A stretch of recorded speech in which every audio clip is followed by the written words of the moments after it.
Assalamualaikum warahmatullahi wabarakatuh. Selamat datang di kelas Dikita Lamongan, Sekolah Dasar Cerdas Berkarakter. Yeay! Selamat pagi anak-anak hebat. Bagaimana kabarnya hari ini? Sehat? Alhamdulillah sehat. Sehat ya. Hari ini kalian akan belajar bersama dengan Bu Ati. Sebelumnya perkenalkan, nama saya Bu Ati Winarsih, berasal dari Sekolah Dasar Negeri Bronjong, Kecamatan Buluk, Kabupaten Lamongan. Nah, sebelum memulai pembelajaran hari ini, marilah kita mulai dengan berdoa. Berdoa dimulai. Bismillahirrahmanirrahim.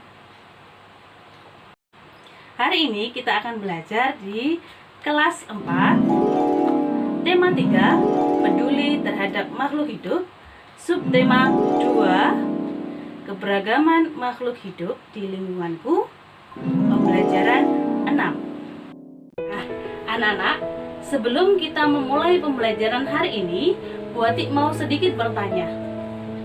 Ya, apa kira-kira hewan yang biasanya muncul saat hujan turun? Ada yang tahu? Iya, betul sekali, kata. Ya, di manakah kata itu hidup? Luar biasa. Ada yang di darat, ada yang di air. Hidupnya di dua alam ya. Apakah kata juga hidup di daerah sekitar kita? Betul. Ya, kalau pagi hari kita selalu mendengarkan suara kata. Apalagi kalau hujan ya, kita selalu mendengarkannya. Nah, sekarang coba sebutkan jenis-jenis hewan yang hidup di daerah kita atau di sekitar lingkungan kita. Yang pertama, burung, bus. Kedua, ada lebah. Ketiga, kupu-kupu. Keempat, ayam. Itu beberapa jenis hewan yang ada di lingkungan kita. Nah, anak-anak, tujuan pembelajaran kita hari ini yang pertama, setelah mencermati langkah-langkah penulisan laporan hasil wawancara, kalian menyimpulkan cara menulis laporan hasil wawancara dengan tepat.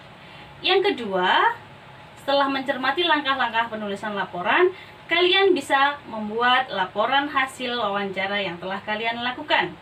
Yang ketiga, setelah membaca teks dan berdiskusi, kalian mampu menyeleksi antara hak dan kewajiban terhadap pelestarian hewan.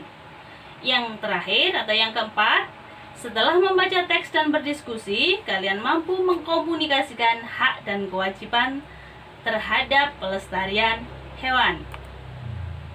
Sebelum melakukan semua itu, hal yang harus dilakukan adalah pertama melakukan wawancara, yang kedua menuliskan laporan hasil wawancara. Beberapa hal yang harus diperhatikan sebelum melakukan wawancara. Yang pertama, menentukan narasumber. Yang kedua, membuat daftar pertanyaan. Yang ketiga, menyiapkan alat bantu yang akan digunakan, seperti buku dan alat tulis, kamera, kemudian yang terakhir yaitu tape recorder untuk merekam hasil percakapan. Yang keempat, membuat janji dengan narasumber. Yang kelima, melakukan wawancara. Berikut adalah isi dari laporan hasil wawancara. Yang pertama, latar belakang. Yang kedua, maksud dan tujuan. Yang ketiga, topik wawancara. Yang keempat, waktu dan tempat. Yang kelima, laporan dan hasil wawancara.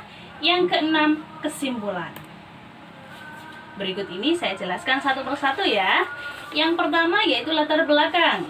Menuliskan alasan kenapa melakukan wawancara. Berikut ini adalah contohnya. Ya. Yang kedua, maksud dan tujuan. Menuliskan maksud apa, tujuannya apa dilakukan wawancara. Ya, ini ada contoh yang disampaikan Bu Ati.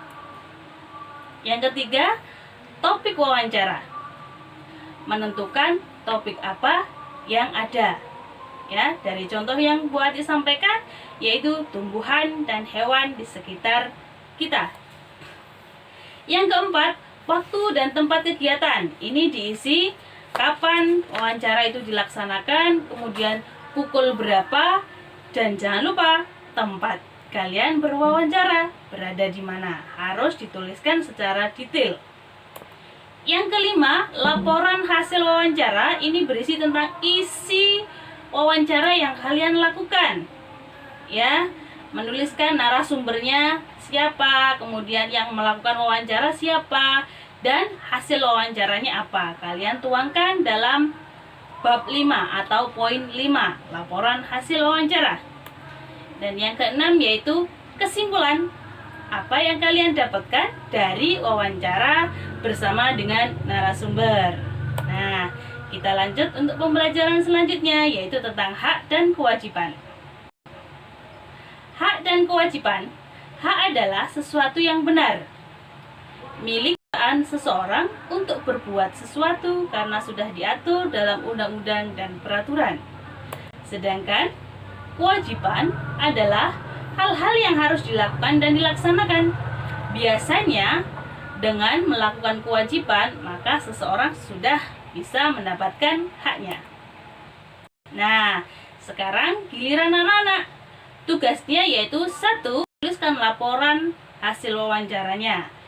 Tugas yang kedua yaitu silakan berdiskusi tentang bacaan tentang hak dan kewajiban tentang pelestarian hewan. Sekian pembelajaran dari Bu Ati hari ini. Semoga bermanfaat dan bisa menambah wawasan anak-anakku sekalian. Tetap semangat belajar dengan kelas digital Lamongan. Saya akhiri. Wassalamualaikum warahmatullahi wabarakatuh. Bye-bye anak-anak hebat.